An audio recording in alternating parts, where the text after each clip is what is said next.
Good morning everyone. Myself Hariom Meena, lecture electronics, Government Polytechnic College Dausa, Rajasthan. जैसे कि पिछली class में हमने कंट्रोल सिस्टम की मैथमेटिकल मॉडल और फोर इलेक्ट्रिकल सिस्टम के बारे में अध्ययन किया, जिसमें हमने आपको सिंगल पोर्ट नेटवर्क और टू पोर्ट नेटवर्क के ड्राइविंग पॉइंट फंक्शन, जैसे ड्राइविंग पॉइंट इम्पीडेंस और ड्राइविंग पॉइंट एडमिटेंस के बारे में बताया था। आज के इस बताया था। इसके अलावा टू पोर्ट नेटवर्क की जो ट्रांसफर फंक्शन है, voltage transfer ratio, current transfer ratio, transfer impedance, transfer admittance, इन सभी के बारे में हमने देख लिया था। तो शायद आपकी सबके समझ में आया हो, और कुछ क्वेश्चन भी हमने देखे थे। आज के इस लेक्चर में भी हम ट्रांसफर फंक्शन बेस्ड आधारित कुछ क्वेश्चन देखेंगे। ठीक है, तो यदि आपने पिछला वीडियो नहीं देखा हो तो एक बार उनको देखे जरूर, और आज के इस लेक्चर में हम उसके आगे वाला पोर्शन क्लियर करते हैं। तो एक ये दे रखा है आपको क्वेश्चन कि a network and a pole zero diagram, मतलब एक नेटवर्क दे रखा है, दिस इज द नेटवर्क।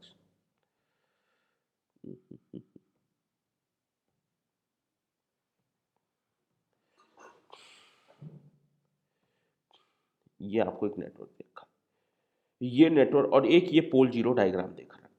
मतलब इसकी एस डोमेन दे दी और इसका नेटवर्क आपको दे दिया, और एस नेटवर्क दे नहीं रखा, नेटवर्क के अंदर आपको एस डोमेन में सारी वैल्यू लिखी हुई है। मतलब कैपेसिटर है तो उसका एस डोमेन में क्या लिखेंगे, इंडक्टर है तो उसका एस डोमेन में क्या लिखेंगे, रेजिस्टेंस है तो उसका एस डोमेन में क्या लिखेंगे।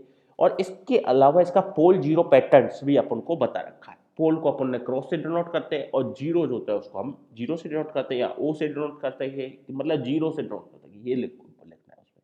ठीक है, ये सारी बात इसमें दे रखी है। अब मुझे क्या करना है, इसके माध्यम से भी ट्रांसफर फंक्शन निकालना है, पोल जीरो के माध्यम से भी, और इस नेटवर्क है इसके माध्यम से भी ट्रांसफर फंक्शन निकालना है। और उस ट्रांसफर फंक्शन को निकालने के बाद मुझे आर एल और जो सी की वैल्यू है, जो रेजिस्टेंस, इंडक्टर और कैपेसिटर की वैल्यू है, वो फाइंड आउट करनी है। तो सबसे पहले मैं क्या करूंगा, इसके लिए मैं सबसे पहले मैं जेड एस जो इम्पीडेंस है उसको कैलकुलेट करूंगा। ठीक है, इम्पीडेंस निकालेंगे, मतलब दोनों के लिए। हाँ, तो ये आर प्लस एल एस, इन दोनों के यदि मैं ऐड करूंगा, मतलब ये इन दोनों को यदि मैं सॉल्व करके देखूंगा,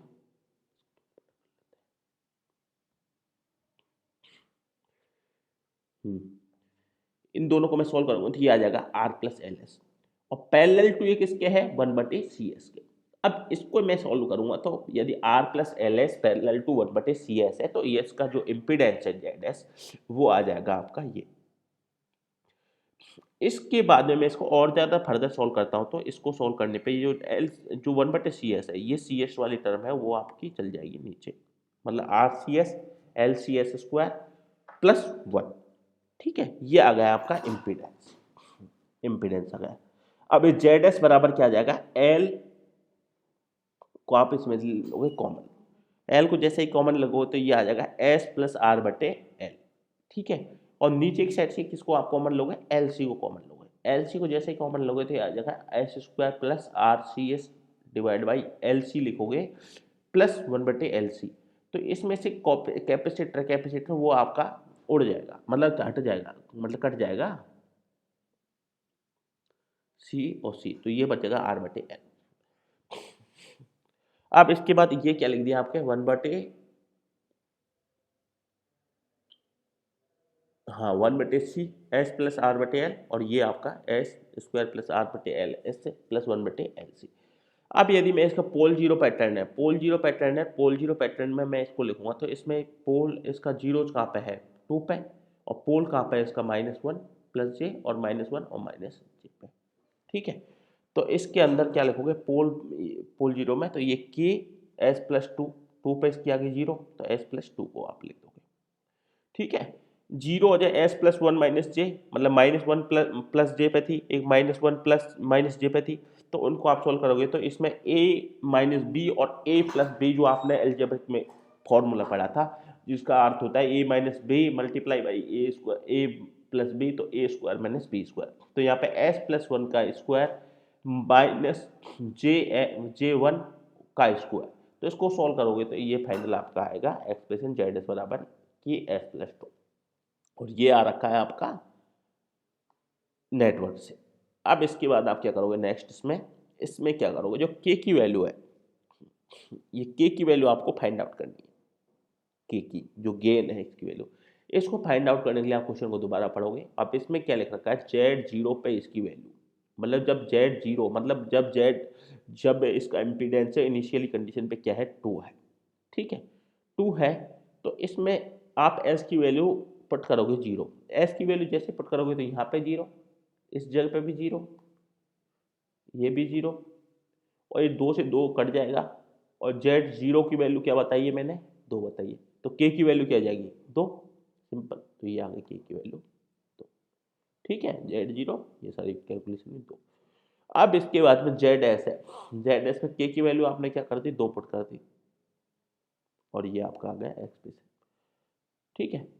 अब इसको आप सॉल्व करके देखोगे, मतलब इसको और इसको, जो ये इक्वेशन है, इन दोनों का आपने कंपेरिजन किया, इनके बीच में जो अपन नेटवर्क के माध्यम से निकाली है और जो आपने इसके माध्यम से निकाली है, पोल जीरो प्लॉट के माध्यम से, इन दोनों का यदि आपने कंपेरिजन करा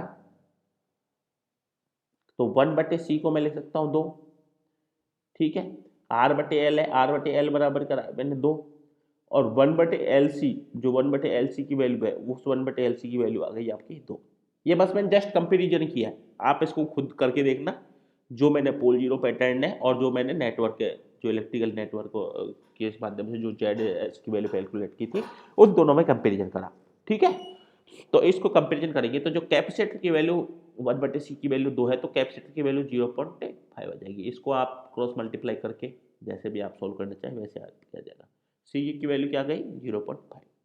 अब मैं क्या करूँगा, इस सी की वैल्यू 0.5 को मैंने इस जगह पे रख दिया, जैसे मैं इसके पास में रखूँगा तो ये एल की वैल्यू क्या आ जाएगी आपकी, 1 हेनरी, क्योंकि आप जानते हो कैपेसिटर होता है उसको फैरेड में मेजर करते हैं, इंडक्टर होता है उसको आप हेनरी मेजर करते हैं, रेजिस्टेंस होता है हम उसको ओम में मेजर करते हैं, तो हम इनकी यूनिट लिख देंगे साथ में, ठीक है। तो ये इंडक्टर आ गया 1 हेनरी, जैसे इंडक्टर की वैल्यू मैंने 1 हेनरी आई, तो इस इंडक्टर की वैल्यू मैंने फाइंड आउट पुट करी यहाँ पे R/L बराबर 2 पे, तो R की वैल्यू क्या आ गई आपकी 2।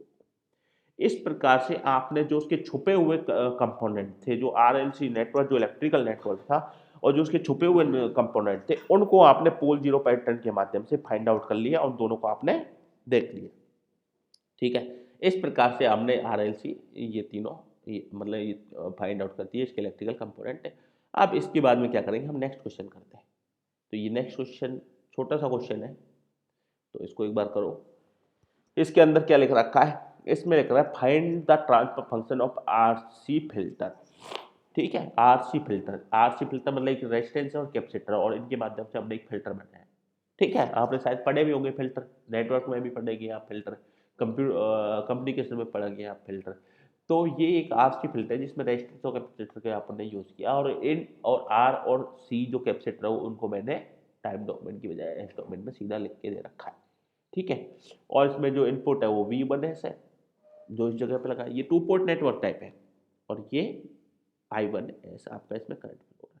इसी प्रकार से इसका जो V2S और ये I2S, ठीक है, आउटपुट पोर्ट, ठीक है। तो V1S बराबर क्या हो जाएगा, I1S,